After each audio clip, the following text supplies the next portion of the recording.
اب اللہ کے نبی نے کیا فرمایا؟ فرمایا اگر کوئی شخص کسی کے گھر میں جھانکے، دروازے سے، سوراخ سے، جہاں گھر والے رہتے ہیں، اور وہ گھر والا اس کی آنکھ پھوڑ دے، صحیح بخاری میں حدیث ہے، وہ گھر والا اس جھانکنے والے کی آنکھ پھوڑ دے تو آنکھ پھوڑنے والے پر کوئی گناہ نہیں، کوئی گناہ نہیں۔ اتنا بڑا جرم ہے یہ۔ وَلَا تَجَسَّسُوا، اللہ کہتا ہے تم نے جاسوسیاں نہیں کرنی اپنے مسلمان بھائیوں کی۔ وَلَا يَغْتَبْ بَعْضُكُمْ بَعْضًا، اور تم نے ایک دوسرے کی غیبت بھی نہیں کرنی، تم نے ایک دوسرے کی غیبت بھی نہیں۔ حدیث ہے، فرمایا الغیبۃ اشد من الزنا، غیبت کا گناہ زنا سے بھی بڑا جرم ہے۔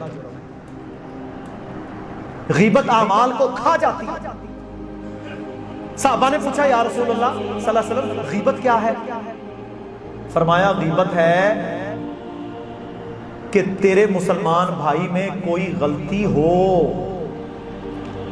یہ نہیں کہ اس میں غلطی نہیں ہے، اس میں وہ غلطی ہے، موجود ہے، وہ یہ خطا کر رہا ہے، لیکن تو اس کی پیٹھ پیچھے اس کو بیان کرے، اور جس میں غلطی ہے ہی نہیں اور آپ اس کی پیٹھ پیچھے بیان کریں گے، وہ تو بہتان ہے، بہتان، اور یہ غیبت سے بھی بڑا جرم ہے، بہتان ہے، یہ غیبت سے بھی بڑا جرم ہے۔ میرے بھائیوں، یہ جو 8-10 چیزیں بیان کی گئی ہیں، میں ریپیٹ کرتا ہوں، آپ سب یاد کر لیں۔ پہلی بات، کسی بندے کی بات جو بیان ہوئی، جو آپ تک پہنچی، بغیر تحقیق کے یقین نہیں کرنا، ٹھیک ہے؟ تحقیق کریں۔ اور سب سے بڑی تحقیق کیا؟ میرے بارے میں آپ کو کوئی بات کہتا ہے نا، میں مثال دے رہا ہوں، یا کسی کے، آپ سب سے پہلے میرے سے پوچھیں۔ آپ کے بارے میں کوئی بات کہتا ہے، میں سب سے پہلے جس کی بات مجھ تک پہنچی ہے میں اسے بلاؤں، فون کروں، ملوں کہ بھائی جان میرے تک گل پہنچی ہے، ٹھیک ہے؟ اچھا، میں نے یہ تجربہ کیا ہے، الحمدللہ مجھ تک بات پہنچی، میں نے اس بھائی کو فون کیا، بلایا، میں نے کہا یار آپ کے بارے میں یہ بات مجھے کہیں سے پہنچی ہے، یہ بھی نہیں بتایا کہ کس نے بتایا کہ لڑائی نہ ہو جائے۔ اس نے کہا نہیں یہ جھوٹ ہے، یہ غلط بات بیان کی گئی ہے، آپ کو ایسا نہیں ہے۔ بات سمجھ آ گئی؟ آپ اس بندے سے یار رابطہ کریں، وہ کوئی آپ کو منہ میں ڈال لے گا۔ دوسری بات، مذاق نہیں اڑانا کسی کا، لا یسخر قوم من قوم، اے دیکھ ایدی چال دیکھ، ایدے کپڑے دیکھ، ایدے یار ہو سکتا ہے وہ نہ افورڈ کر سکتا ہو سکتا ہے وہ سائیکل کے قابل ہو سکتا ہے اس کو بیماری ہو، وہ چل نہ سکتا ہو سکتا ہے وہ بیچارہ یا بیچاری بیماری کی وجہ سے موٹی ہو گئی ہو، اس کے چہرے پر کسی بیماری کی وجہ سے خرابی آ گئی ہو، تو مذاق اڑا رہا ہے۔ نہیں مذاق اڑانا کسی کا، عیب جوئی نہیں کرنی، عیب جوئی، یہ عیب جوئی بہت گندا جرم ہے، یہ عیب جوئی بہت گندا جرم ہے، عیب جوئی نہیں کرنی، برے نام نہیں رکھنے، یہ بئس الاسم الفسوق بعد الایمان، فرمایا یہ فسق ہے، گناہ کا کام ہے، ایمان کے بعد اپنے ایمان کی تو بربادی کرے گا اگر یہ عمل کرے گا۔ کیا عورتیں ہیں، کیا مرد ہیں، سارا دن ساری رات میرے بھائیوں ان 5-7 چیزوں کے اندر ہمارے گزرتے ہیں۔ اللہ سے وعدہ کرو ہم انشاءاللہ یہ کام نہیں کریں گے، ہم اپنے اعمال کو بچائیں گے۔ اگر کہیں غیبت ہو رہی ہے منع کرو، نہیں منع ہوتے وہ اٹھ کے چلے جاؤ۔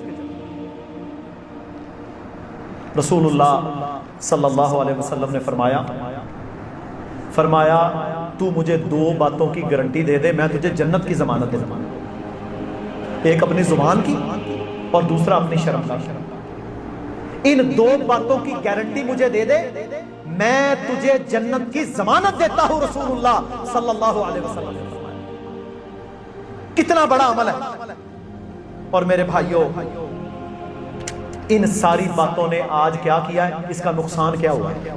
نقصان اس کا یہ ہوا ہے عبادت میں لذت ختم، عبادت میں لذت ختم، مسلمان بھائی چارہ ختم، منافقت کوٹ کوٹ کر بھری گئی، مسلمانوں کا آپس میں بغض، حسد، کینہ، عداوت، چغلخوری، غیبت عام ہے۔ ساتھ کھڑے ہو کے نماز پڑھ رہے ہیں ایک صف میں، لیکن آپس میں حسد بغض ہے۔ اچھا مجھے یہ بتائیں، کسی بندے کو اللہ نے زیادہ عطا کر دیا، عطا کرنے والا کون؟ جی اللہ۔ کسی بندے کو اللہ نے کم دیا، کم دینے والا کون؟ اللہ۔ اگر آپ جس کو زیادہ اللہ نے عطا کیا اس کی عطا پر حسد یا بغض یا اس کا شکار ہوں گے تو آپ اصلاً تو اللہ تعالیٰ کی تقدیر کے منکر ہیں۔ آپ نے رب کی تقدیر کو ماننا ہی نہیں کہ اللہ نے اسے کیوں زیادہ دے دیا۔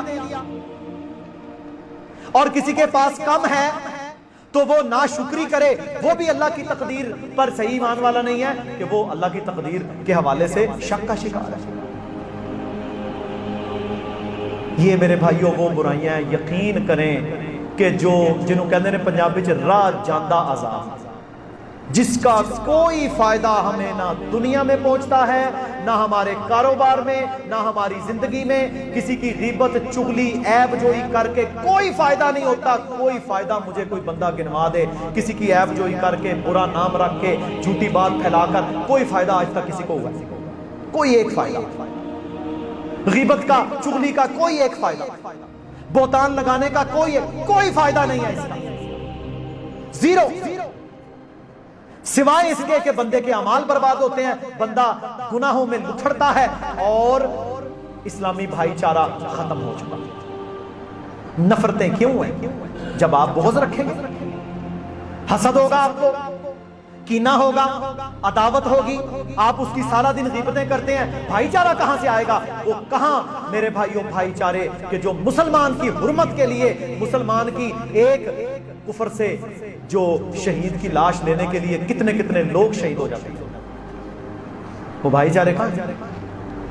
وجہ اس کی یہ ہے کہ ہم اسلام کے ان احکامات پر عملاً چھوڑ چکے ہیں، اور ان احکامات پر عمل چھوڑنے کی وجہ سے آج میرے بھائیوں آپ دیکھ لیں سوسائٹی کی، مسلمانوں کی کیا حالت ہے۔ سگے رشتہ دار ایک دوسرے کے دشمن چہرہ دیکھنے کو تیار نہیں ہے۔ ہمارے پاس کئی کیسز آتے ہیں، کہتا ہے اسی انہوں نے مرنا جینا مکا دیتا ہے۔ میں نے کہا ادھر بیٹھ گئے، کیا بولا؟ مرنا جینا مکا دیا۔ تم نے بھی مرنا جینا مکا دیا؟ ہاں جی مرنا جینا مکا دیا۔ تمہارے پاس یہ اختیار ہی نہیں ہے کہ تم کسی کے ساتھ مرن جین ختم کرو، سوائے اس کے کہ وہ کافر ہو جائے۔ تمہارے پاس اختیار نہیں ہے کہ تم اپنے بھائی کے ساتھ، بہن کے ساتھ، پھوپھی خالہ کے ساتھ، چاچو ماموں کے ساتھ مرن جین ختم کریں، قطع تعلقی کریں۔ آپ کے پاس یہ اختیار نہیں ہے۔ اللہ نے آپ کو اختیار نہیں دیا یہ والا۔ اور پھر ساتھ اللہ کے نبی کی وہ حدیث نہیں سنی کہ جو بندہ قطع تعلقی کرتا ہے، اللہ کہتا ہے جو صلہ رحمی کو توڑے گا میں اسے توڑ کے رکھ دوں گا، میں اسے توڑ دوں گا۔